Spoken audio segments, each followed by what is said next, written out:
Hey everybody, welcome to Aniki, the podcast about anime with two brothers. I'm Ben. And I'm Big Challenges.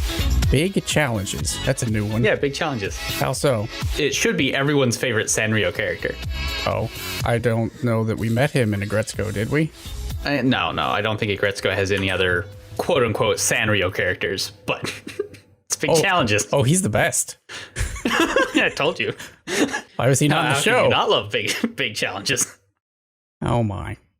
I think I have a couple shirts with him on it. It's different. It's not real Big Challenges. It's fake Big Challenges. The best alligator I've ever seen. Well, before we get to alligators and red pandas and such, what have you been up to since last we spoke? Let's see. I finally beat Xenoblade Chronicles. Oh, how long did that take you? Saga. It was like 70 hours. It's too long. That is pretty long. It's remake of it's not a remake. It's a remaster of a 2010 open world game, which means it has open world game design circa 2010. So it was too long. It's good. It's just too long because it's basically just like WoW, as in that's how the open world kind of works. So clearly you should play WoW next. It's short. No, thank you. No. Let's see what else. Oh, I did watch the Godzilla animation movie trilogy. I don't think I've seen any of those. Were they good? You know, 1 and 2 were pretty good. The animation's not great. It uses CGI cell shade. I thought 3 was the weakest. I think 2 was the best. Well, that's good to know in case I go watching them. But they're worth a watch. Okay. I've just watched more ReZero, which since last we spoke has been super weak. Yeah, I've missed the last 2-3 episodes. I've only watched episodes 1 and 2, I think. No, I watched 1, 2, and 3. Well, it just gets weaker, and he gets more simp-like. I mean, that sounds about right. Has he died yet? Last I watched, he hadn't died yet. He has died. Okay, well, that's nice. I won't say how, because it was surprising to me how he died. But, that show should really just be a show about Amelia and this weird guy that, for some reason, keeps becoming more and more disheveled. I think that'd be more interesting. Could be, but then you'd miss out on the actual, you couldn't do that. You can't do a time loop puzzle from somebody else's perspective. That doesn't work. You could. It would just be, at a certain point, you show it from the other character's perspective for, 2 episodes or something. It could be done. I mean, they could do that with this show, too. Not a whole show. You could do it. Take a couple episodes and say, oh, this is from Amelia's perspective. Yeah, you could do it for a part of an arc, but you couldn't do it for, the whole show. Yeah. We've been watching Disenchanted, the second season. Well, how is Disenchanted? I hear it's okay. It is okay. Well, that's what most people say. If you're expecting Futurama going into it, like Futurama D&D, that's not what it is. It's casual Futurama. Have you become disenchanted with it? I wouldn't say that. The sound design needs work. They fixed a little bit of it in the second season, but there's too much silence. There's either sound effects and dialogue, or there's music. There's no, atmosphere. It feels empty. That's weird. Well, it's not terrible sound design. It's just off-putting. Yeah. I've never seen a show designed that way. See if there's anything else. I started Paper Mario, finally. I've had it for a while, but I've been waiting to finish Xenoblade, because Xenoblade is too long. I didn't finish Extra Story because I was like, I wonder how long Extra Story is. 10 hours. No, thank you. I don't need 10 more hours of this game I already kind of want done. I'll go back and play it, but I'm going to do Super Mario. I'm going to do Paper Mario first because it's 30 hours, which is reasonable. That's a reasonable length for a video game. It is reasonable. It's full of jokes, I see. Lots of jokes. Paper Mario? Yeah. Yeah, I mean, it's Paper Mario. All Paper Mario. Not necessarily jokes, just clever writing. Yeah. Clever writing. We call those jokes sometimes. When you say jokes, you make it think this haha. Everything's written as like a stand-up joke. We did watch a movie recently that was fairly good. Wolf Children. Mm-hmm. Have you watched Wolf Children? I hear that's good. I've not watched it, but it's supposed to be good. Well, you know how there are some shows that are being a mother or a parent is just amazing and children are the best? Sure. Not so much these days, but... This is not one of them. And I don't know if it was trying to do that, but it gives a fairly balanced opinion of what being a parent is like. Vis-a-vis children. Because you would know, because you are such a parent. I have all the kids, all the 0 kids. You have 2 cats. Well, usually you watch these things and you either watch it and you're like, man, I would like some kids. Or you watch it and like, I would despise having children.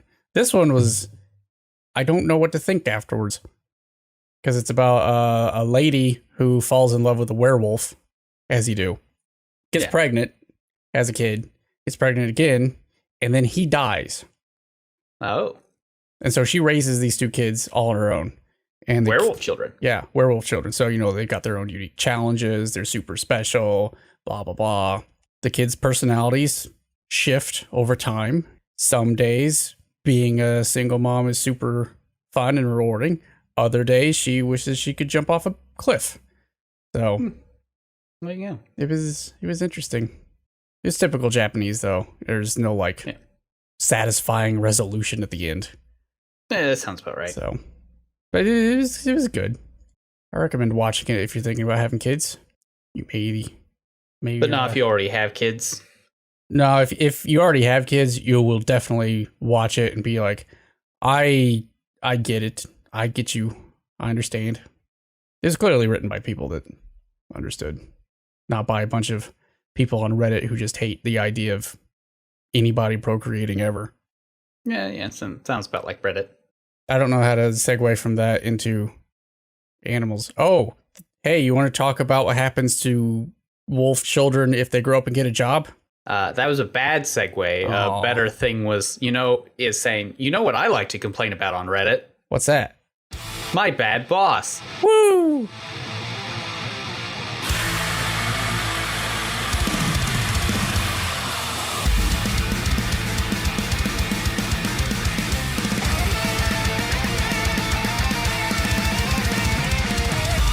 Well, this week we decided to watch Aggretsuko, which is on Netflix. You can go watch it right now. You should go watch it right now. Aggretsuko's good. Especially if you are fed up with your job. Assuming you still have a job in these virus days. Yeah, I know, right? I want to see a season where Aggretsuko has to work from home. Oh, that'd be depressing. Eesh. Yeah, it would be. I don't want to see that. Do you want to give us the elevator pitch for Aggretsuko? I want to hear your version of this. This would be great. She's a red panda who wants to quit her job.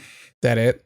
That's your whole pitch? Yeah, that's all that really matters. What about all the other aminals? There's tons of animals. Well, yeah, there's lots of animals, but it's called Aggretsuko, not Aggretsuko and Friends.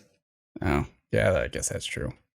Really, the better pitch is, of course, that, she's a mild-mannered office lady who wants to quit her job, who's super into death metal. I mean, that's how you pitch it.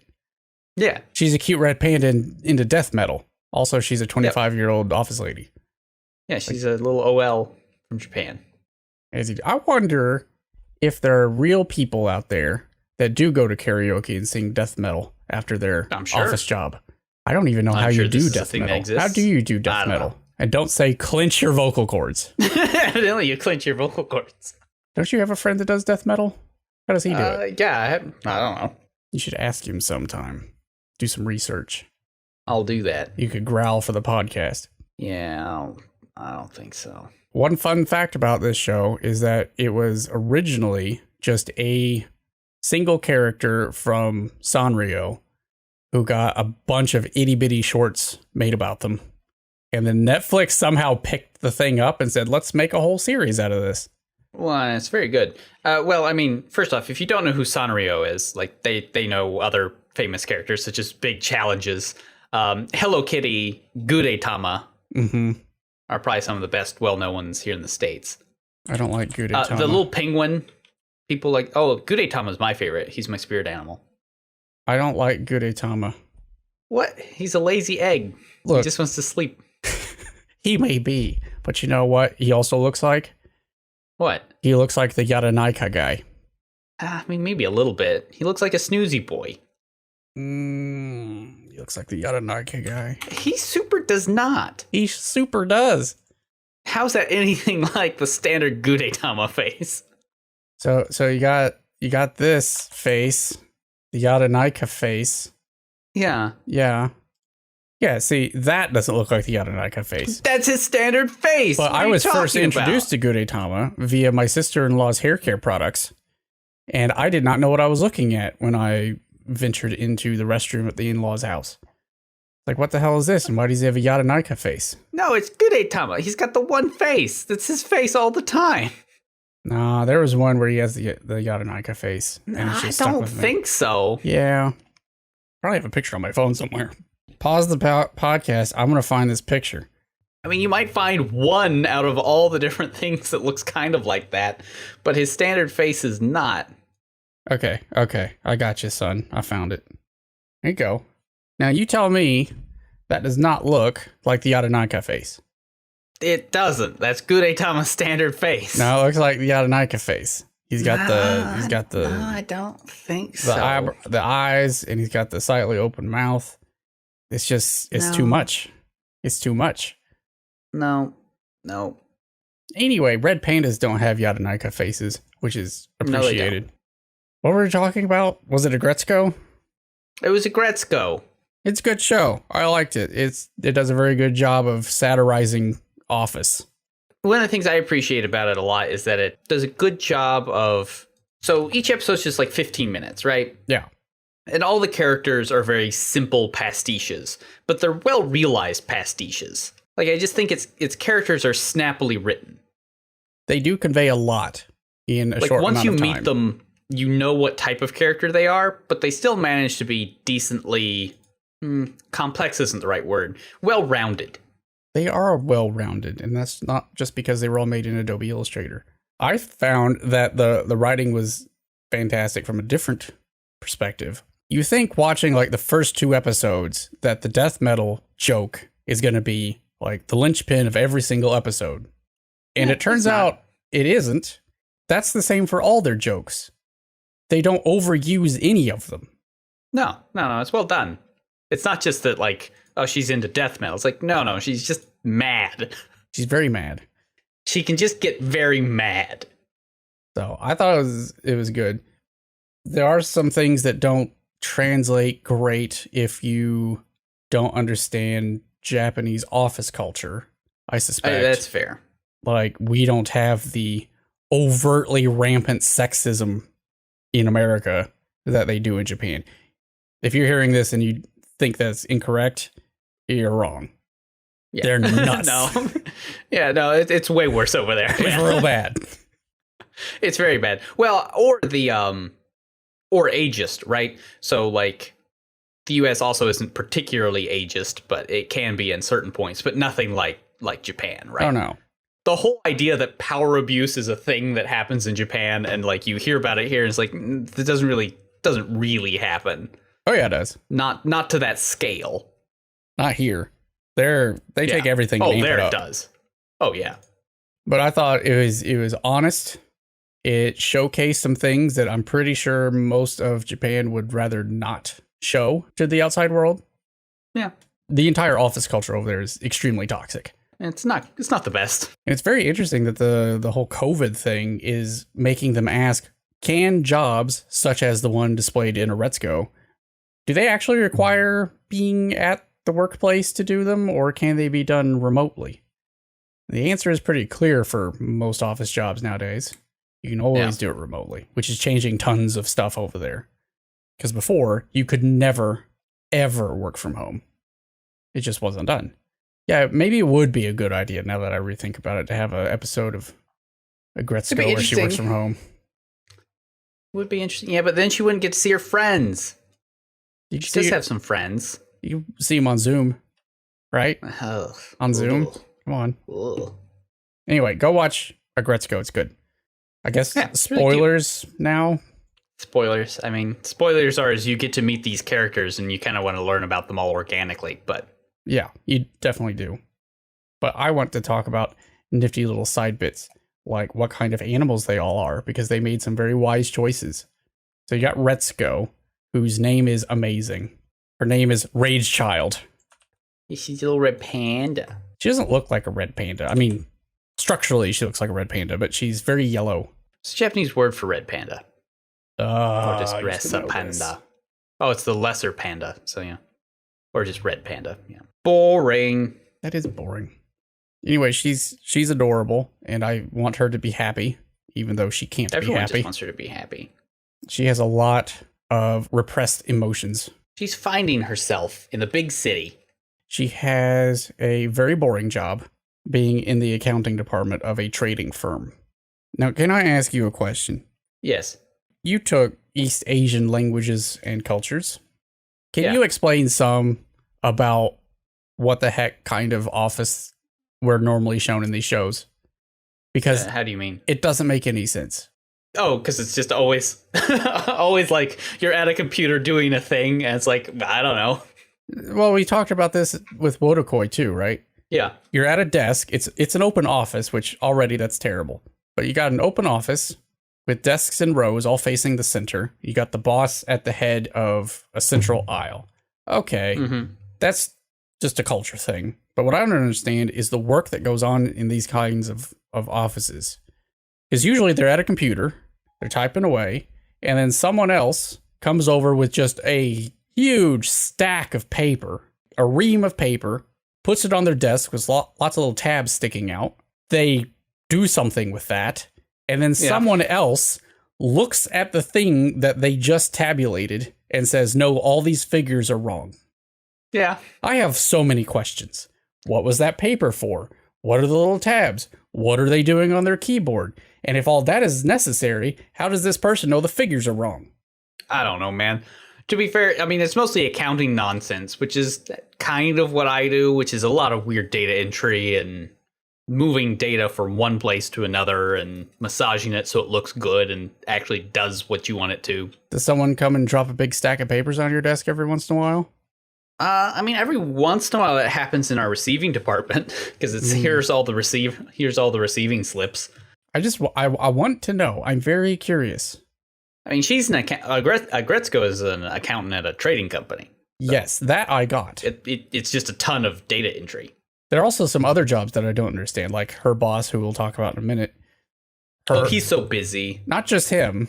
The alligator lady and the I think she's not an meerkat alligator. guy. She's like the meerkat guy. I really don't get. What's his purpose? Suck up to the boss. Yeah, but he's got to have some sort of nominal job, right? At least the name. I don't know what it is. Look, it's Japan, man. You get hired after college to be in a desk job. Hold on, I'm getting a call from my actual boss, even though it's after business hours. Hold on.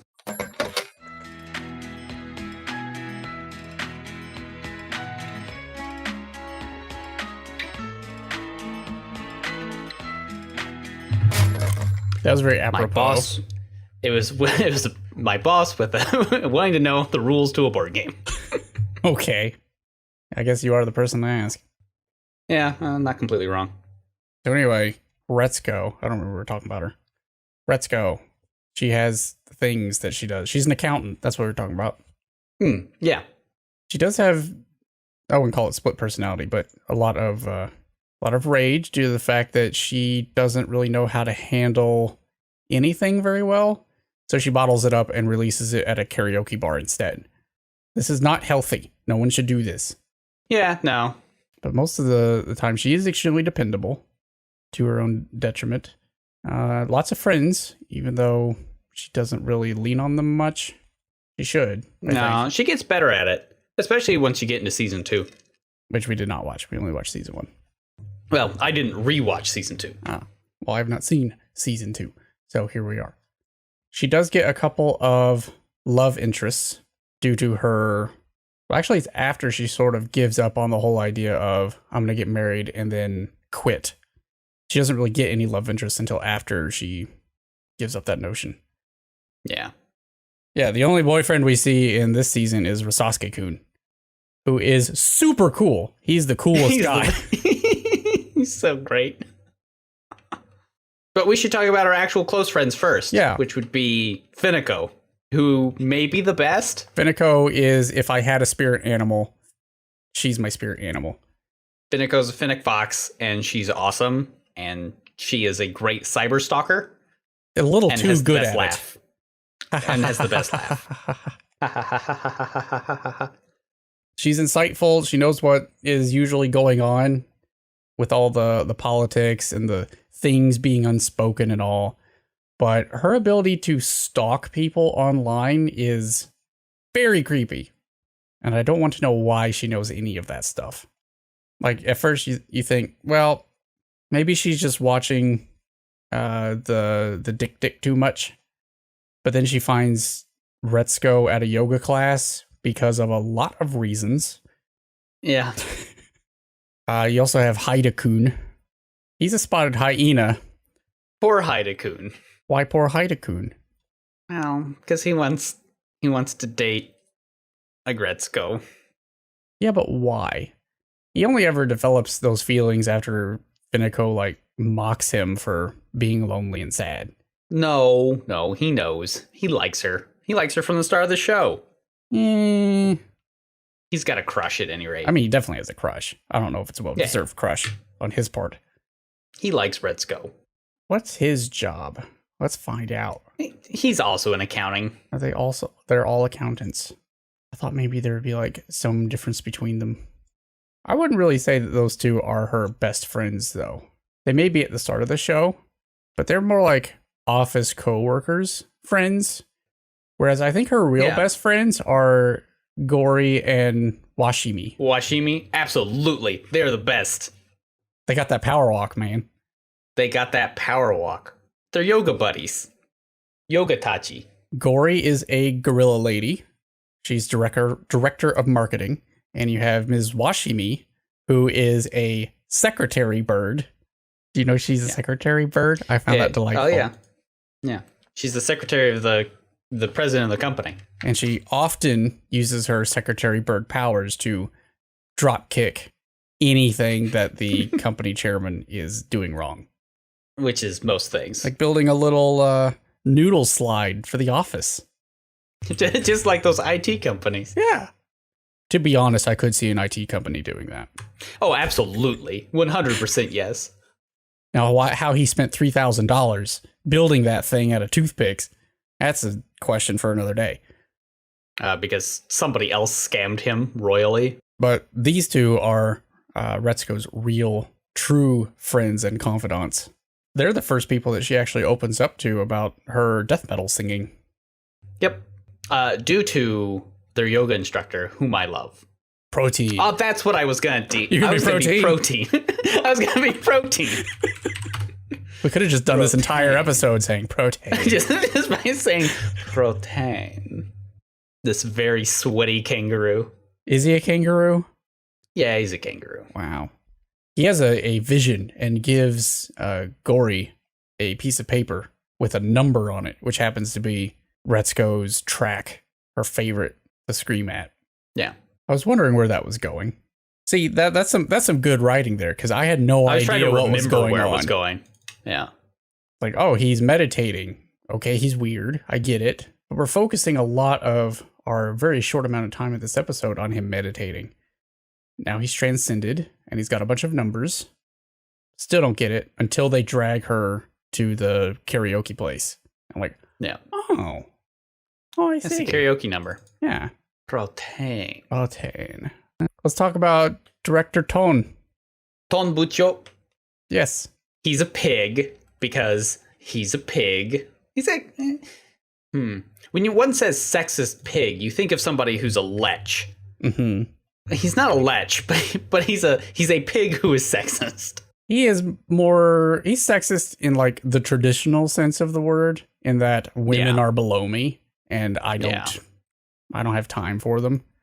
He does get a little more character development than some of the other characters, I think. Well, and even sort of in season 2, because like deep down that there is a good boss somewhere in Director Ton. Yeah. He just actively chooses not to be that person to his own detriment. Well, I haven't seen it act towards his detriment yet. Well, other than him being just a bad person. The things I dislike about Director Tone is everything. Most everything. Especially the tea thing. Like, dude, get your own damn tea. Seriously. Yeah, no. Or have the weird meerkat guy do it. Yeah, you're lackey.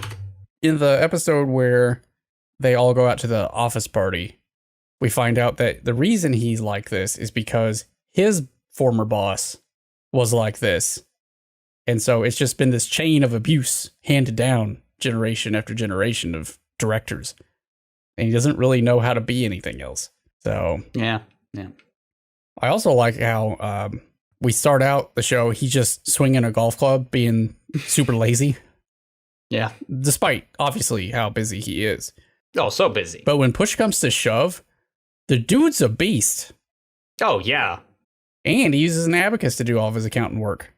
Because he doesn't trust modern technology. I mean, having worked on it for the last 20 years, I don't either. Maybe I should learn how to use an abacus. It might open up some career opportunities. Yeah, in pig accounting. What about Sudana? Sudana-chan?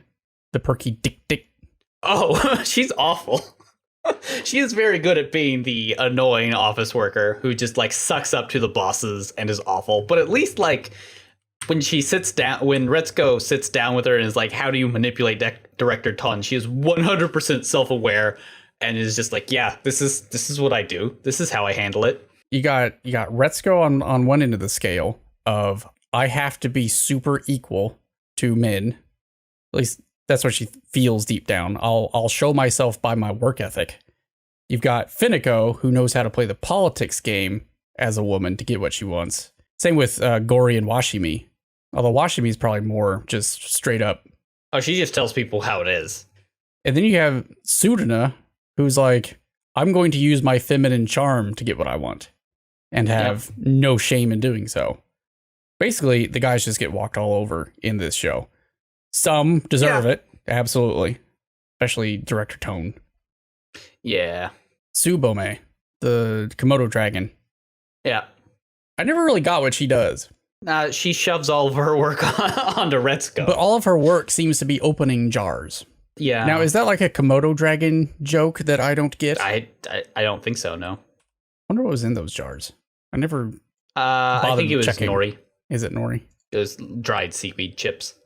She's like she's an older office lady and is taking out most of her pent-up aggression over the years on Retsuko. And not really anybody else. I don't think she doesn't really take it out on Fineko much. Is there anybody else? There's the hippo, but she's not in this season much. But she gets a lot more development in season 2. She's the middle-aged office gossip lady who likes to gossip about everything. Everything. I heard this rumor. Don't tell anyone, but yeah. But Retsuko finally had a poop. Wow. I like how she thought that was less embarrassing than the truth.